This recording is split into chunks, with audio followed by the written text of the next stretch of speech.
하나님의 말씀 에베소서 6장 10절부터 18절까지 저와 여러분이 한 절씩 교독합니다. 끝으로 너희가 주 안에서와 그 힘의 능력으로 강건하여지고 마귀의 간계를 능히 대적하기 위하여 하나님의 전신갑주를 입으라.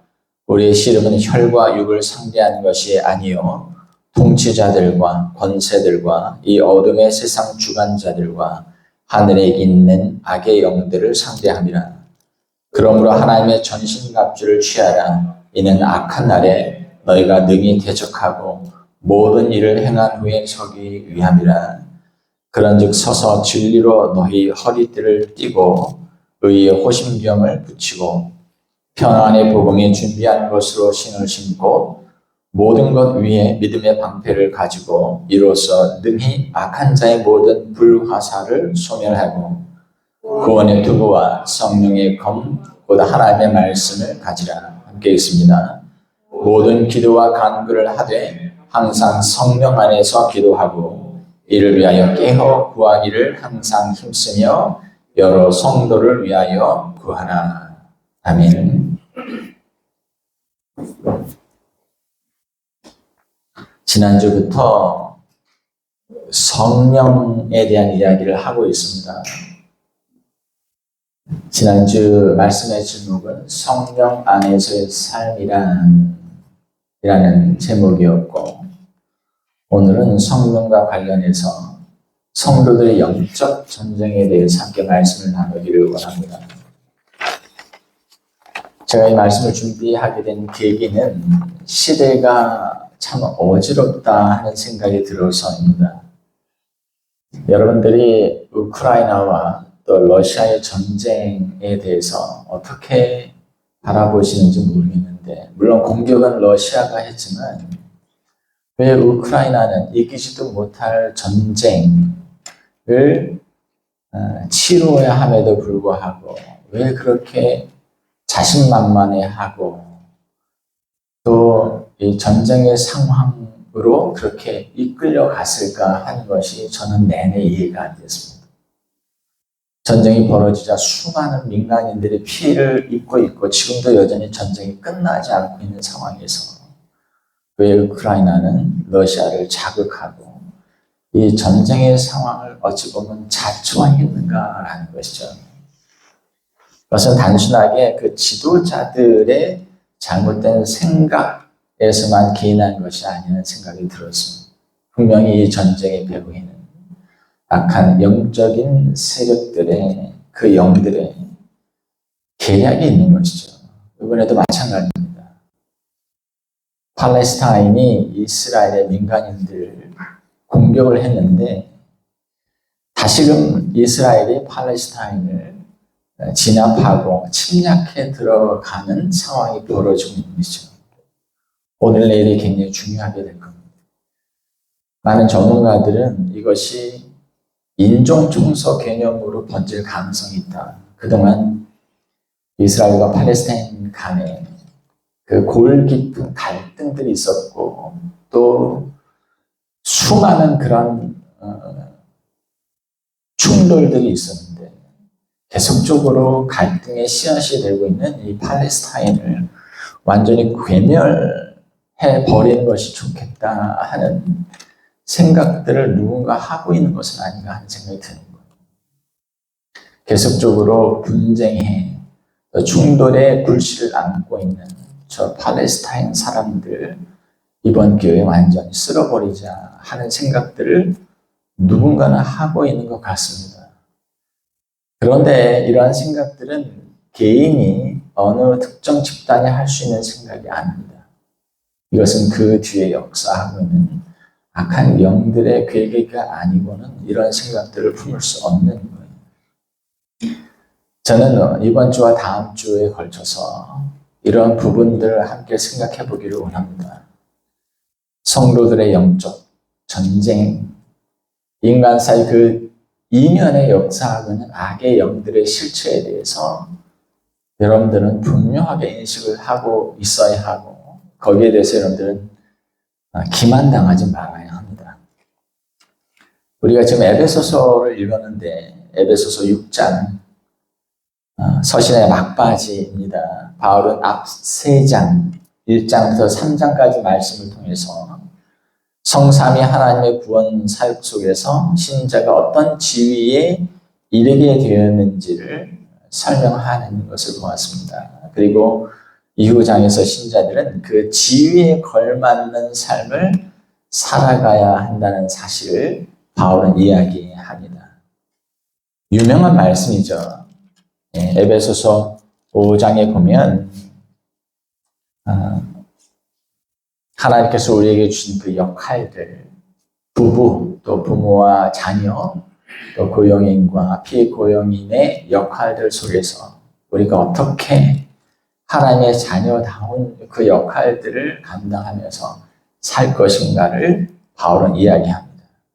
다시 말해 허물과 죄로 죽었던 인간 존재가 우리를 사랑하시는 하나님의 크신 사랑을 인해 예수 그리스도의 은혜로 우리가 구원받게 되었다고 하는 겁니다. 그리고 전에는 서로 원수 관계에 있었던 사람들이 서로 하나된 공동체를 이루게 되었을 뿐만 아니라 그 속에서 신자들은 우리를 부르신 그 부르심에 합당한 삶을 살아가면서 하나님을 기쁘시게 해야 할 책임이 있음을 바울은 이야기합니다. 특히 우리가 많은 시간을 살아가는 가정이라고 하는 그 속에서 또 일터라는 그 영역에서 하나님의 자녀된 존재로서 우리가 서로 또 서로에게 어떻게 대해야 할 것인가, 다시 말해 그러한 영역에서 착하고 선한 삶이 드러나야 한다는 점을 바울은 역설하고 있는 것이죠.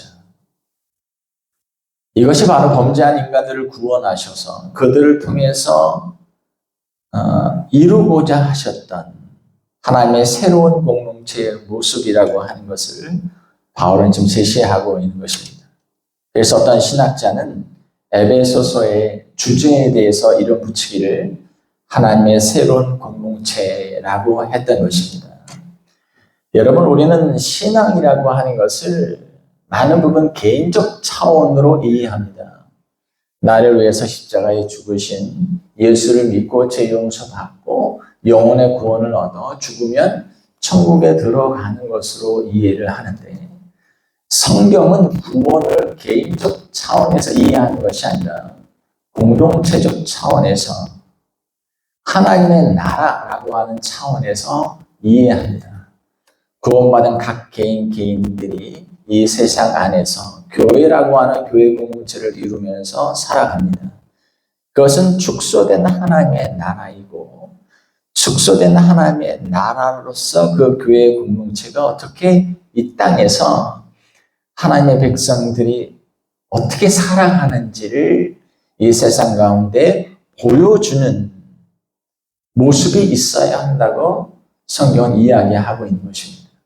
다시 말해 여러분은 구원받은 한 개인으로서 뿐만이 아니라 구원받은 하나님의 공동체로서 하나님의 나라는, 또 하나님의 백성들의 공동체는 바로 이러한 모습이다라는 것을 주변의 불신의 영혼들에게 보여줘야 할 책임이 있다고 하는 겁니다.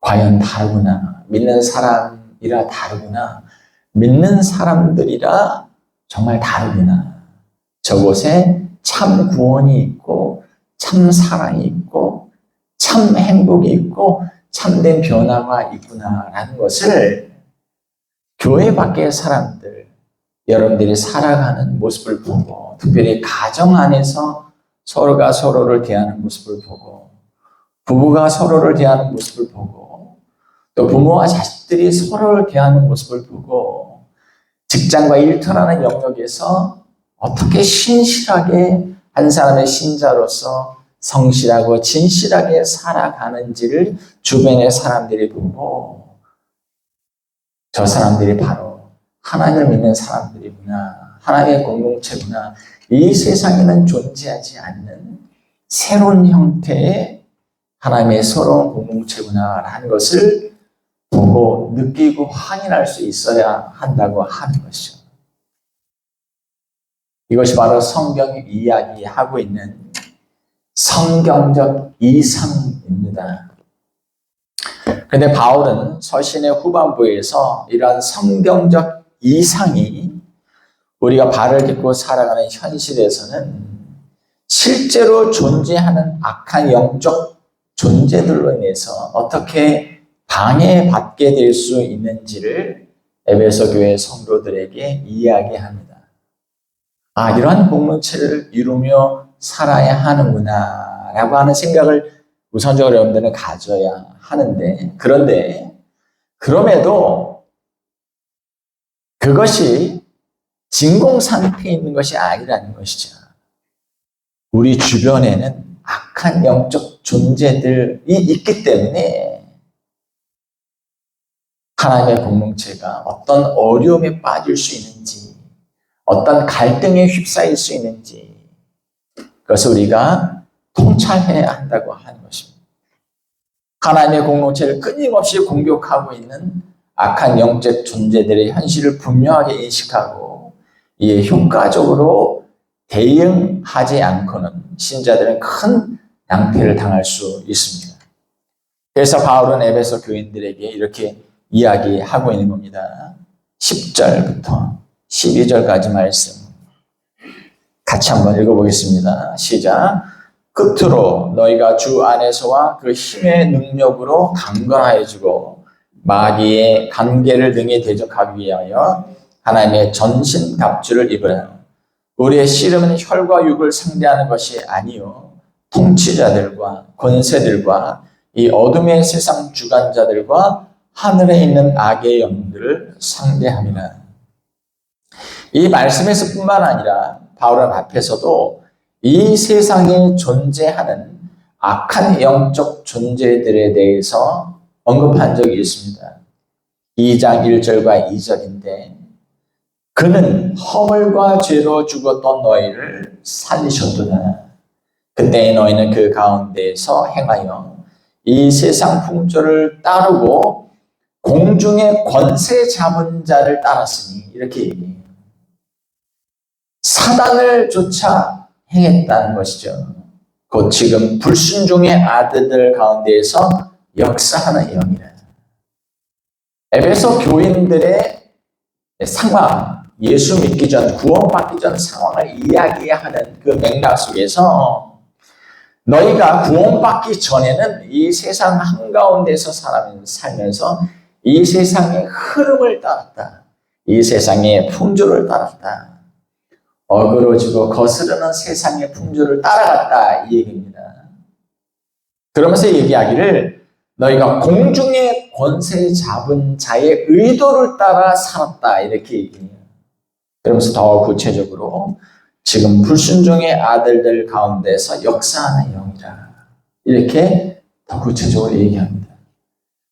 여러분들은 세상 사람들을 보면서 가끔씩 의아할 거예요. 어떻게 저런 생각을 할까? 특별히 그리스도인들이 이런 게 바로 성경적인 거야. 그것은 옳지 않아. 그것은 하나님께서 죄라고 여기시는 거야. 라는 것에 대해서 많은 사람들이, 우리 주변에 보면 많은 사람들이 우리와 전혀 다른 생각들을 하면서도 그것이 죄인 줄 알지 못하고 잘못된 것인 줄 알지 못하면서 그런 생각을 하는 것을 보게 될 거예요. 왜 그런가? 그들이 바로 공중의 권세 잡은 자를 따르고 있고 또 그들 가운데 역사하는 사단, 악한 영들에 의해서 그들이 영향을 받고 있기 때문에 그렇습니다. 에베소서 4장 26절 27절에 보면 이렇게 되어 있습니다. 분을 내어도 죄를 짓지 말라. 해가 지도록 분을 품지 말고 마귀에게 틈을 주지 말라. 이렇게 얘기합니다. 성도들조차도 깨어있지 않으면 마귀에게 틈을 주어서 마귀가 사단이 원하는 대로 행동할 수 있다는 점을 이야기하는 것이죠. 여러분, 인간은 육체적 존재인 동시에 영적인 존재입니다. 여러분, 제가 이야기하는 것을 잘 들으셔야 돼요. 그래야만 여러분들이 살아가면서 여러분들이 경험하는 여러 가지 일들에 대해서 보다 분명하게 이해할 수가 있게 되는 겁니다. 인간은 육체적인 존재예요. 그러나 또한 영적인 존재입니다. 살아있는 인간 존재에게 있어서 이 둘은 구분될 수는 있지만 분리될 수가 없습니다. 그것은 믿는 사람이나 믿지 않는 사람이나 마찬가지예요. 육체를 가지고 사는 존재인 동시에 영을 소유한 존재이며 영적인 존재입니다. 그렇게 인간 존재는 이 두 영역 속에서 서로 영향을 주고받으며 살아갑니다. 다시 말해서 이 두 영역은 살아있는 인간 존재에게 공히 영향을 끼칩니다. 예를 하나 들어볼까요? 여러분들 주일날 나와서 올바른 정신으로 예배하기를 원한다면 토요일날 일찍 주무셔야 합니다. 토요일날 무리하면 안 돼요. 왜냐하면 인간의 육체가 피곤하면 예배에 주일날 집중할 수가 없어요. 그리고 여러분들 주일 아침에 일어나서 최대한 기분이 상하지 않도록 조심하셔야 돼요. 부부관계 안에서도 자녀들과의 관계 안에서도. 주일날 서서 이렇게 안내위원을 하거나 아니면 바깥에서 성도들이 들어오는 모습을 보면 그 표정만 봐도 어떻게 왔는지를 금방 알 수가 있어요. 아침에 일어나서 서로 왜 빨리 준비가 안 되냐, 빨리 가자, 빨리 가기를 원하면 왜 날 도와주지 않느냐, 아이들이 뒤에 타가지고 막 시끄럽게 떠들고 이러면 조용히 해라, 또 말을 안 듣고 그 과정에서 큰 소리가 나고 그러면 기분 좋은 상태로 올 수가 없죠. 마음에 불안이 있고 또 평안이 없으면 예배에 집중할 수가 없고 전날 또 뭔가를 계속 보고 있거나 늦게 잠들었거나 한 경우에 제대로 예배에 집중할 수가 없는 거죠. 왜 그렇습니까? 인간은 영적인 존재일 뿐만 아니라 육체적 존재이기 때문에 그래요. 육체가 피곤하기 때문에 영이 그것을 따라가기가 어려운 겁니다. 우리가 영으로 하나님 앞에 예배드리길 원하지만 육체가 너무 피로하거나 아니면 육체의 감정이 상하게 되면 그것은 별개니까 그냥 앉아서 조용히 예배 드릴래. 그렇게 되지가 않아요. 토요일 저녁, 주일 아침에 일어났을 때 여러분들이 감정이 상하지 않도록 육체가 피곤하지 않도록 잘 조절을 하시고 관리하셔야 돼요. 이것이 바로 인간이 육체적인 존재인 동시에 영적인 존재라는 것의 의미입니다.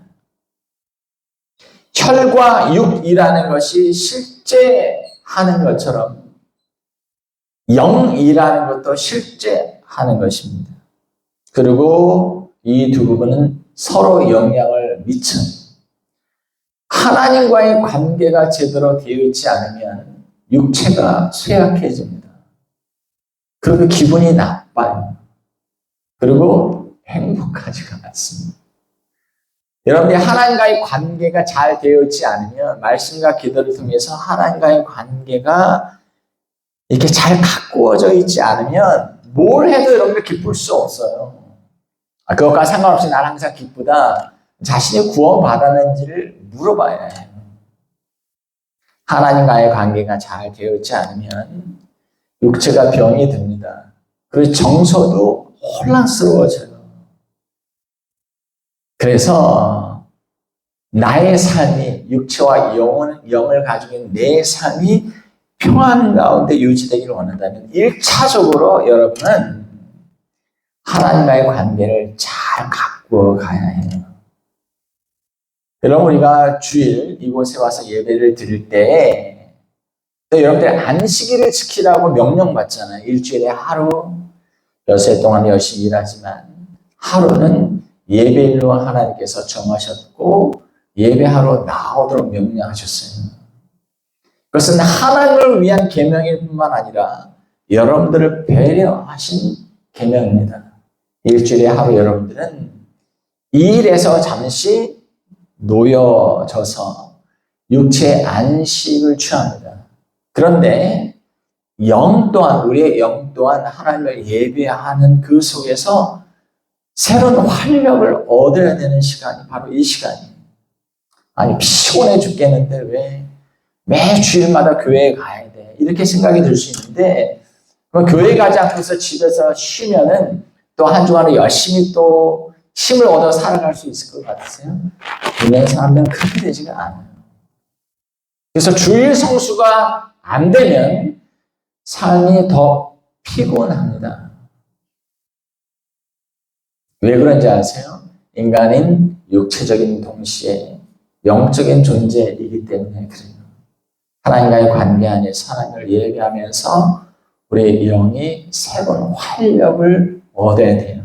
그리고 육체도 일에서 떨어져 쉼을 얻으면서 육체도 활력을 얻어야 돼요. 그래서 한 주간의 시작은 주일이 되는 것입니다. 그래서 월요일부터 활력 있는 회복된 육체와 회복된 영을 가지고 또 한 주간을 살아가게 되는 거예요. 그래서 이 주일을 여러분들이 잘 보내셔야 하는 겁니다. 최선을 다해서 마음과 뜻과 정성을 다해서 하나님 앞에 최선의 예배를 올려드려야만 여러분들이 충분한 활력을 얻게 됩니다. 그리고 기쁜 마음으로 돌아가서 주일 저녁에 쉬세요. 좋은 거 먹고 맛있는 거 먹으면서 좋은 얘기를 나누고 가족들과 함께 쉼을 가지세요. 그래야만 월요일을 활력을 가지고 시작할 수 있게 돼요.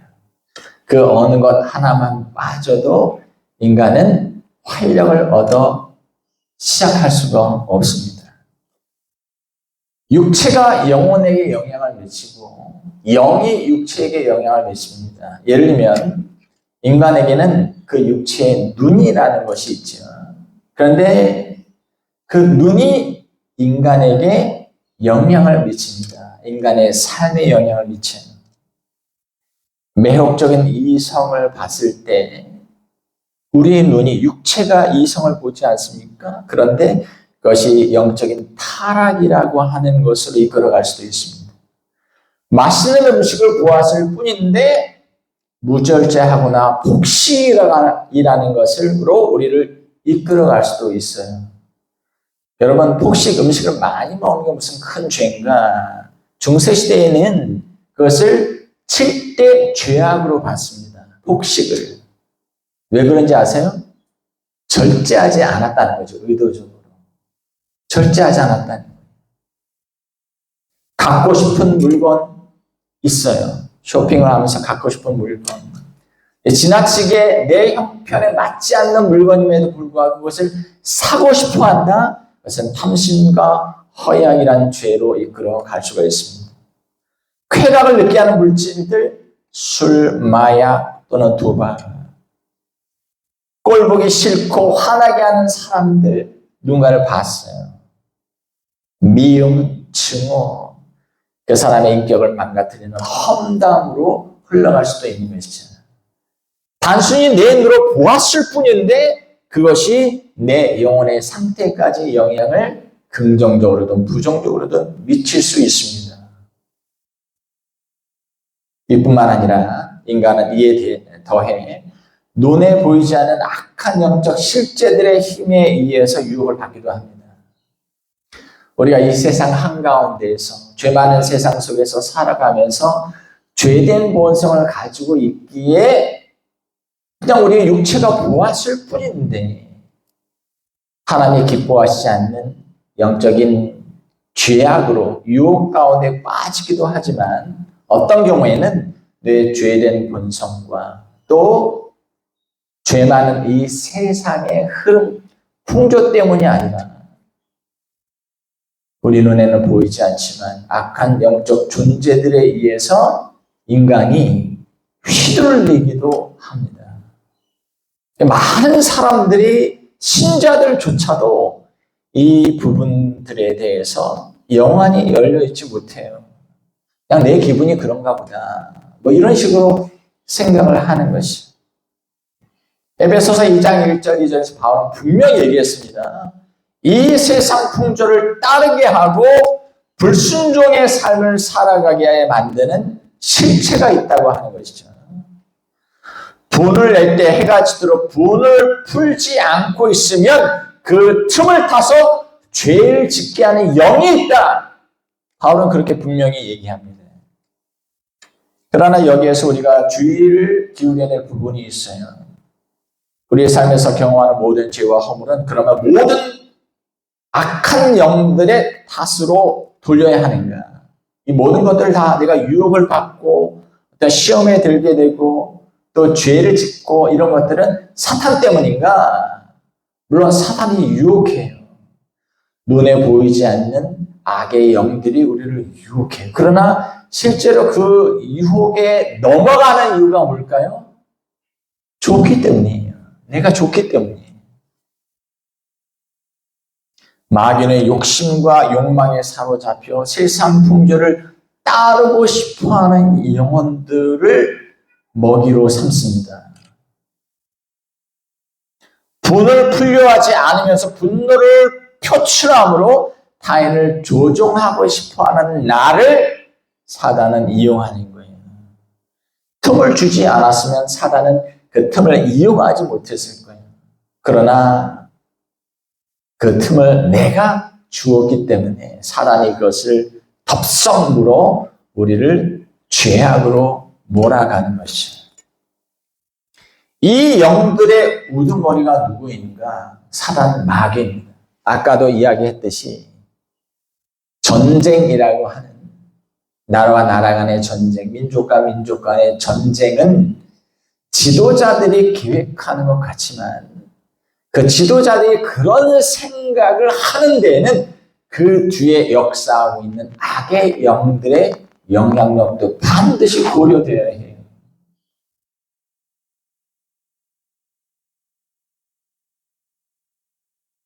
오늘 성경은 이야기합니다.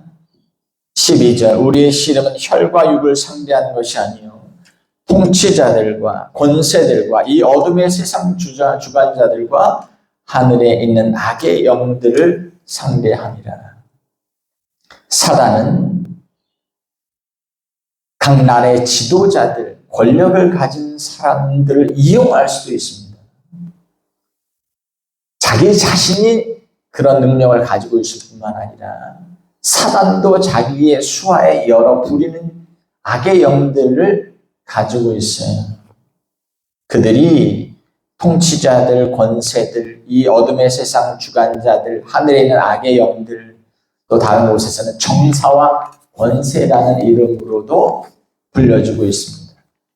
그런데 이들이 이렇게 인간사에 또 인간 존재 뒤에서 이렇게 역사하는 이유가 무엇인가 하는 것인데 그것은 바로 하나님이 만드신 피조물인 인간을 파멸과 멸망에 이르게 하기 위해서입니다.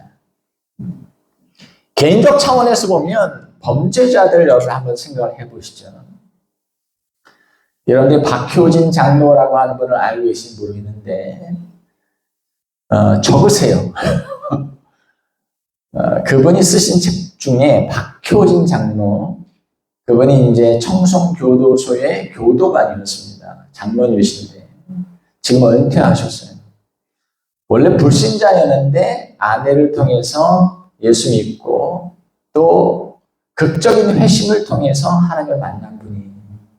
그러면서 교정 또 교도소 내를 놀랍게 변화시킨 분인데 이분이 관리하고 있었던 사람들 중에 흉악한 그런 범죄자들, 사형수들이 많았습니다.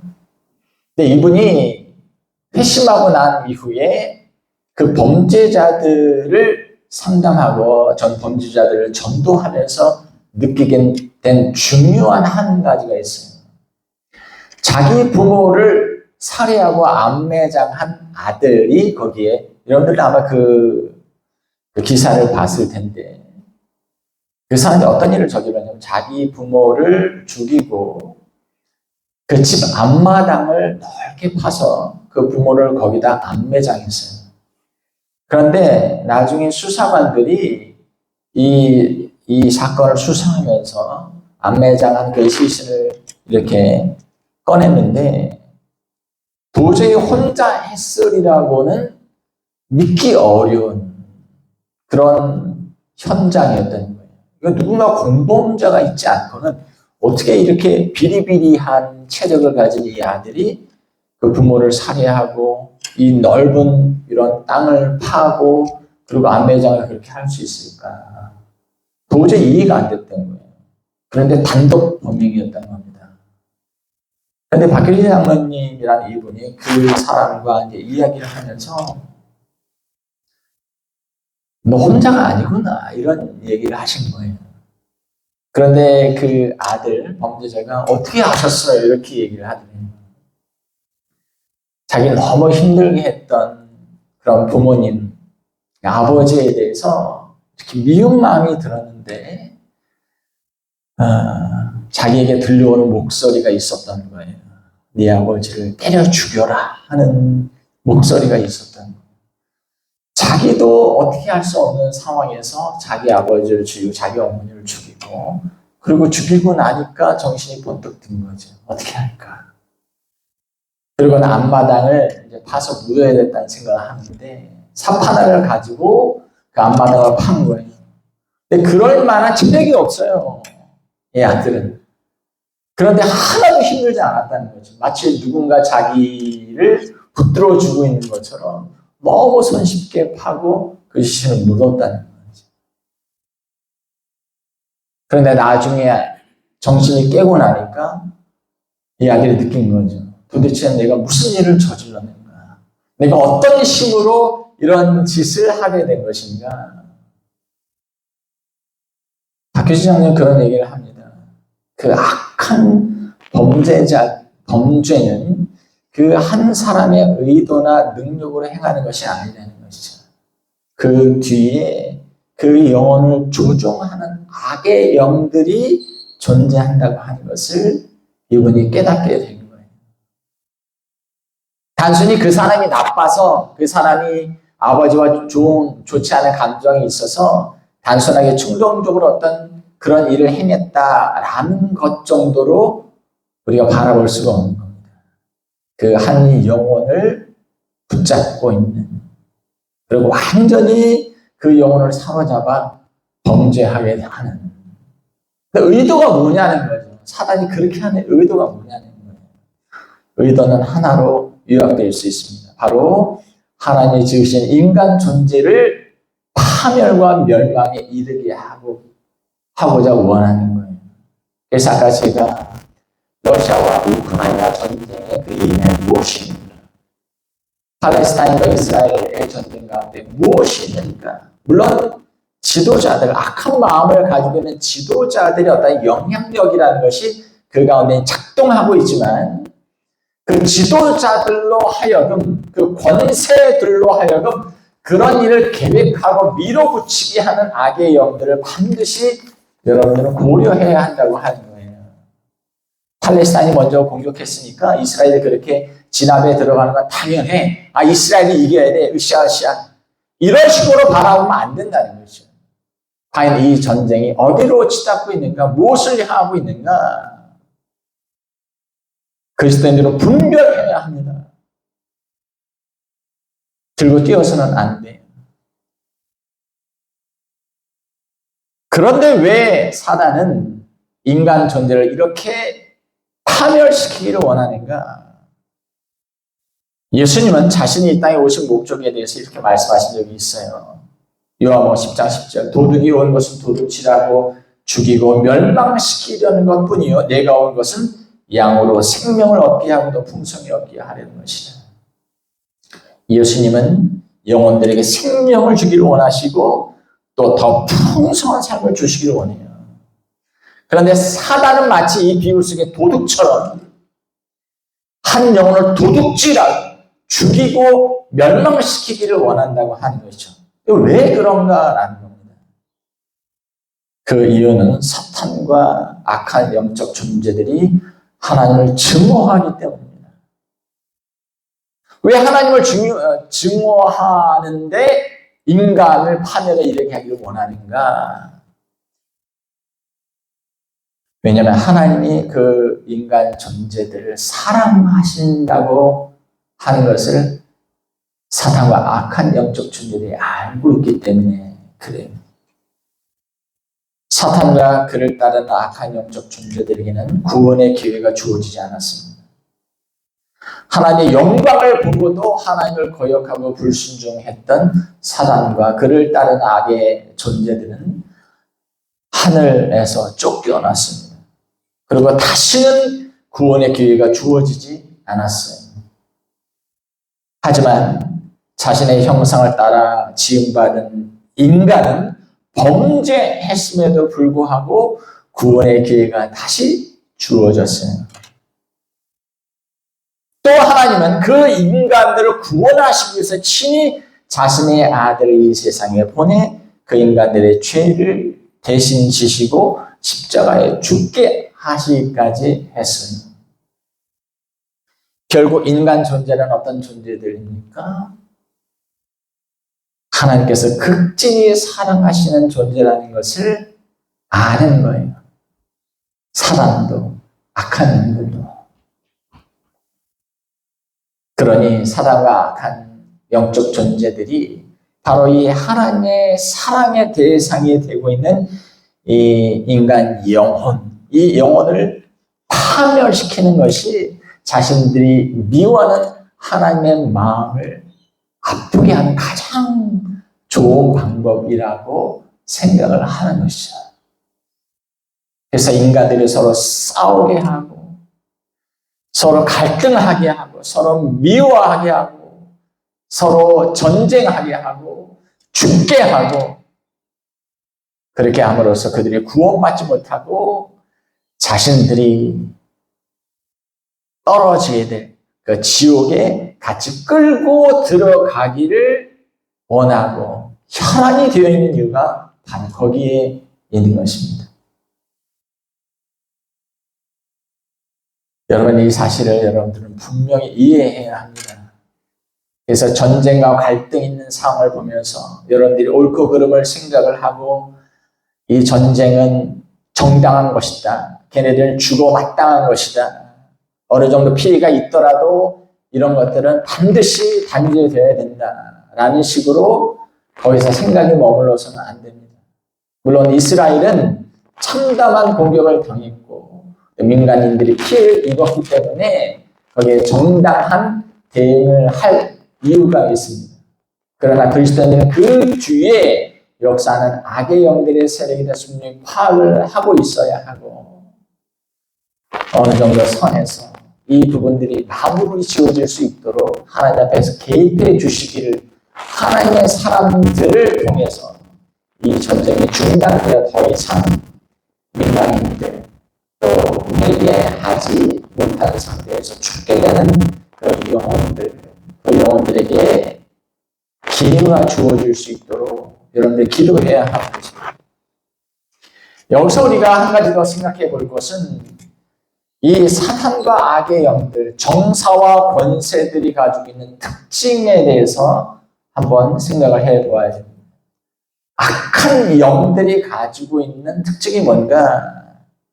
첫 번째로 이 영적 실제들은 능력과 지배력을 가지고 있어요. 이런 걸 무시하면 안 돼요. 사단. 이들은 때로 인간이 원하는 성공과 부귀를 주기도 합니다. 여러분, 지금 한국에서 심심치 않게 벌어지고 있는 일이 뭐냐면 집단 자살이에요. 동호회에서 아니면 어떤 페이스북이나 이런 데에서 서로 만나가지고 10명이면 10명, 20명이면 20명, 그들이 어디 숙소 하나를 빌려서 집단 자살을 하는 겁니다. 그런데 그 이유가 뭐냐면 한때 한국에 막 주택 열풍이 불고 주식 열풍이 불고 비트코인 열풍이 불었을 때 거기에 빚을 얻어가지고 과도한 빚을 얻어가지고 투자했던 사람들이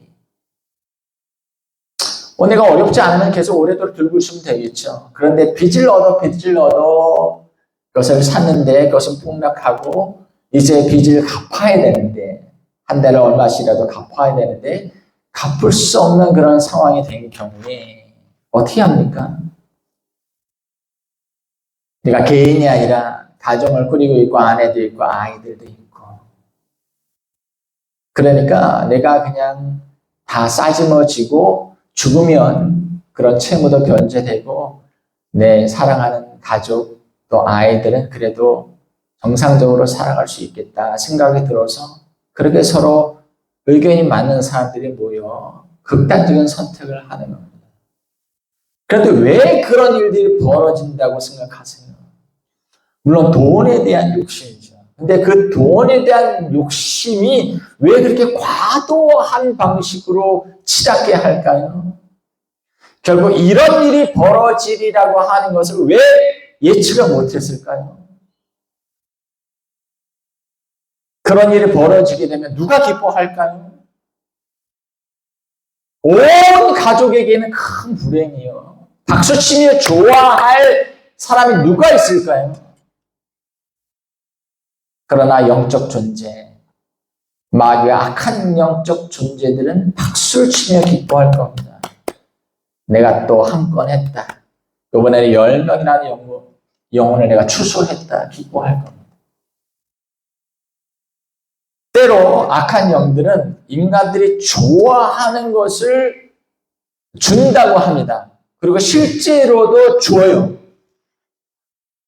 특별히 많은 사람들에게 영향을 끼치는 자리에 있는 사람들에게는 또 그런 위치에 오르기를 원하는 사람들에게 실제로 줍니다. 왜냐하면 그가 부귀와 영화를 가지고 있는데 그리고 그러면 이제 영향력을 끼치게 되면 주변의 젊은 영혼들이 그를 따르거든요. 그때 그를 추락시키고 그를 추종했다는 사람들 또한 추락을 시키는 거죠. 예수님을 시험할 때 마귀가 이렇게 말을 한 적이 있습니다. 마태복음 4장 8절 9절 마귀가 또 그를 데리고 지극히 높은 산으로 가서 천하만국과 그 영광을 보여 이르되 만일 내게 엎드려 경배하면 이 모든 것을 내게 주리라 했습니다. 그런데 만약에 그가 한 말 들어보세요. 내가 천하만국과 그 만국의 영광을 너에게 주겠다. 그 말이 거짓말이라면 너 나한테 지금 거짓말하고 있는데 이렇게 얘기하셨을 거예요. 그러나 예수는 사람도 그런 권력 또 그런 능력이 있다는 것을 인정하셨어요. 그럼에도 불구하고 나는 굴복하지 않겠다 하신 것이죠. 예수님은 마귀가 그러한 능력, 세상 영광을 줄 수 있는 능력을 가지고 있다는 사실에 대해 부정하지 않으셨습니다. 헐리우드나 아니면 미국의 그 가수들 팝에 보면 그 뮤직비디오가 있잖아요. 그 뮤직비디오에 보면 사단을 숭배하는 그런 상징들이 굉장히 많이 나옵니다. 그리고 그 셀럽들, 연예인들이 자기 몸에다가 일루미나티라든가 이 사단 숭배적인 그런 상징 그 타투들을 많이 해요. 한국의 연예인들 중에서도 그런 타투들을 여러 한 것을 제가 보았습니다. 그런 것들이 그 연예인을, 그 셀럽들을 좋아하는 젊은 영혼들에게 영향을 끼치죠. 한때 제가 굉장히 우려했던 영화가 하나 있었는데, 바로 그 퀸의 그 일대기를 영화한 거였습니다. 거기서 그 퀸이 불렀던 그 노래 가운데 어떤 노래가 있는지 아세요? 자기가 살인을 하고 지옥에 떨어져서 고통받는 그런 상황을 자기 엄마에게 이야기하는 내용을 가진 팝이 있습니다. 마마 뭐 이렇게 되죠. 여러분 한번 찾아보세요. 그게 무슨 내용인가 보세요. 근데 젊은 애들이 그걸 따라 불러 같이 흥분해가지고 같이 따라 불러. 무슨 내용인지 알 거 아닙니까? 그들은 영어가 익숙하니까 무슨 내용인지 알 거 아니에요. 그 내용이 뭐예요?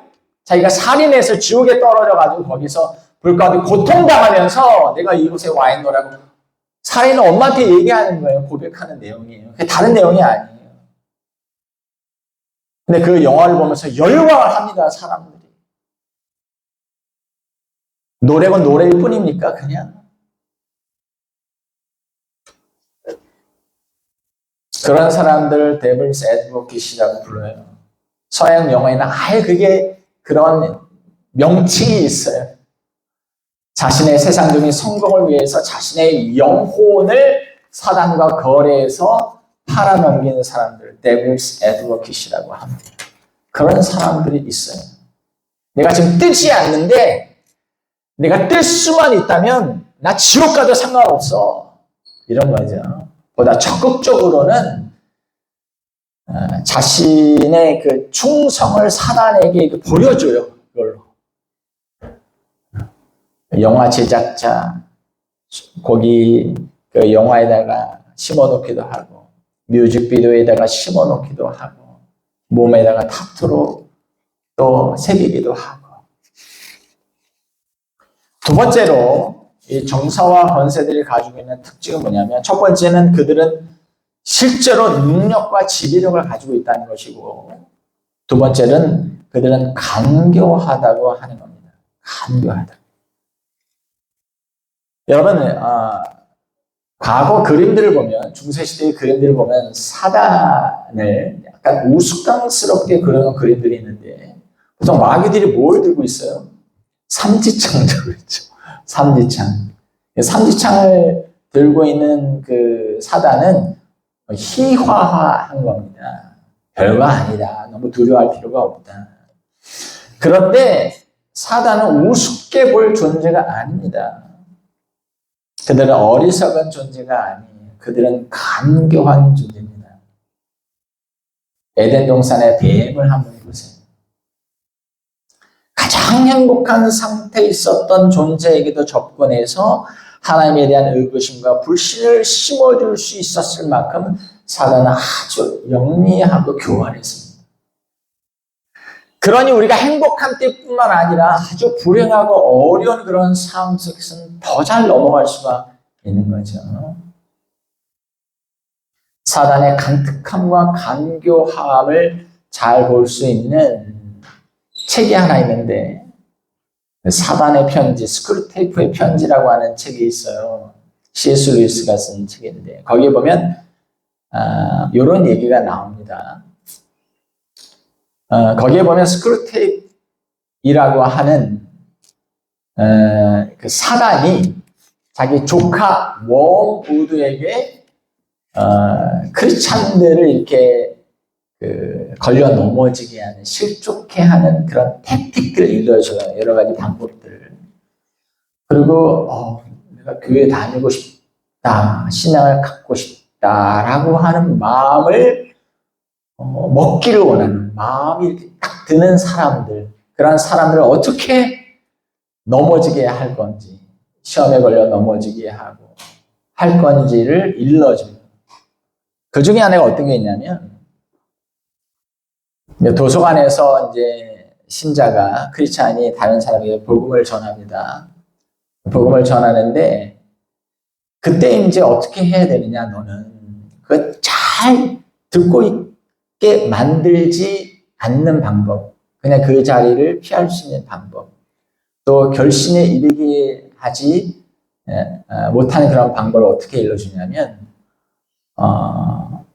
지금은 점심 먹을 시간이니까 잠깐 갔다 와서 또 다시 듣지라거나, 아니면 뭐 성경이 있는다, 아니면 변증에 관련된, 기독교에 관련된 좋은 책이 있는다 하면 뭐 책은 언제든 읽을 수 있으니까 이제 점심 시간이니까 갔다 와서 또 읽지라고 하는 생각을 넣어주라는 거예요. 뭐 강하게 어필할 필요도 없다는 거예요. 야, 기독교가 이렇게 해서 부조리하지 않냐? 그것도 하지 말래요. 왜냐하면 기독교는 인간이 불신의 영혼이라도 사고하면 사고할수록 빠진다는 거예요. 오랜 사단의 경험 속에서 성경에 대해서 의구심을 갖고 계속 물어보는 사람들, 머리를 쓰면서 물어보는 사람들은 오히려 신앙을 갖게 된다는 거예요. 그럼 어떻게 하느냐? 신앙을 갖게 하지 못하는 방법은 뭐냐? 그냥 잠시, 내가 지금 점심 먹을 시간이 이따 와서 또 보지. 이렇게. 점심 먹을 시간이지 않니? 그런 생각을 넣어줘야 하는 거예요. 그러면 그 사람은 점심 먹고 와서 다시 앉아서 성경을 보거나 그 기독교를 소개하는 그 글을 읽을 마음이 싹 사라진다는 거죠. 여러분, 사단은 오랜 역사 속에서 인간을 유혹에 빠지게 하는 아주 간교한 방법들을 많이 가지고 있습니다. 여러분들이 대충 감정적으로 이렇게 하면 안 되겠나 저렇게 하면 안 되겠나 하는 식으로 아무 대책 없이 대응해서는 안 된다고 하는 겁니다. 그래서 오늘 바울은 얘기하고 있는 거예요. 이러한 영적 실제들을 맞서기 위해서 어떤 대비를 하고 있어야 되는가? 바로 10절 말씀, 11절 말씀 같이 읽겠습니다. 시작.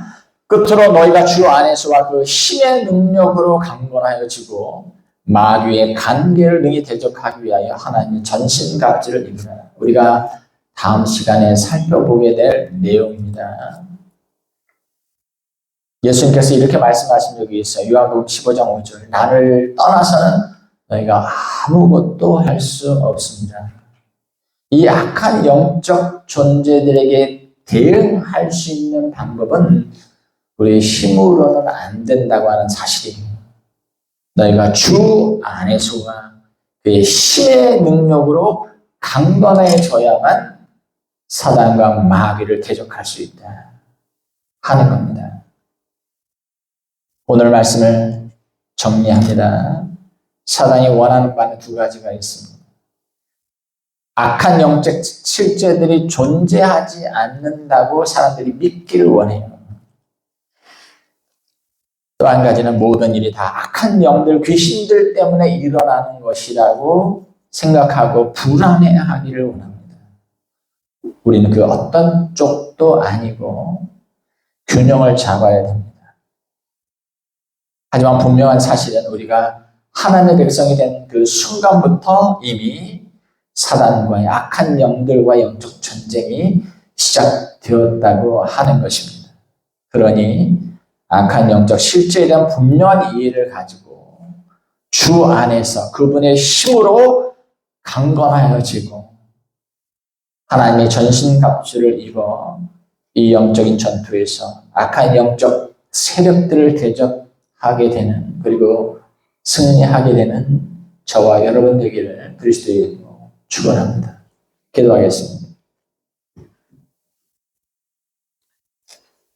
하나님, 악의 영들이 활개치고 있는 이 세상 한가운데에서 그리스도인들이 거의 무방비한 상태로 하루하루를 보내고 있는 것 같습니다. 내가 왜 그러한 죄의 유혹에 빠지는지, 또 왜 나는 같은 시험에 빠져서 늘 허우적대고 있는지, 우리 자신의 가족에 있는 죄된 본성에 대해서 무지하고 이 세상의 풍조가 어떠한지에 대해서 우리가 알지 못하고 또 세상사의 그 뒤에 역사하고 있는 악한 영적 존재들에 대해서 우리가 간과하기에 매 순간 우리가 승리하기보다는 실패하고 또 영적 전쟁에서 패배하는 모습으로 많이들 살아가고 있습니다. 하나님, 혼란스러운 이 시대에 말세를 만난 이때에 우리가 영들을 분별할 수 있는 눈을 우리에게 허락하여 주시고 무방비한 상태로 세상의 풍조를 따라가는 것이 아니라 주의 힘으로 강건하여지고 주께서 명하신 하나님의 전신갑주를 입어 사단을 대적하고 하나님이 기뻐하시는 승리를 쟁취하는 우리 모든 예수인들 되도록 우리에게 믿음을 더하여 주시옵소서. 예수님의 이름으로 기도하옵나이다. 아멘.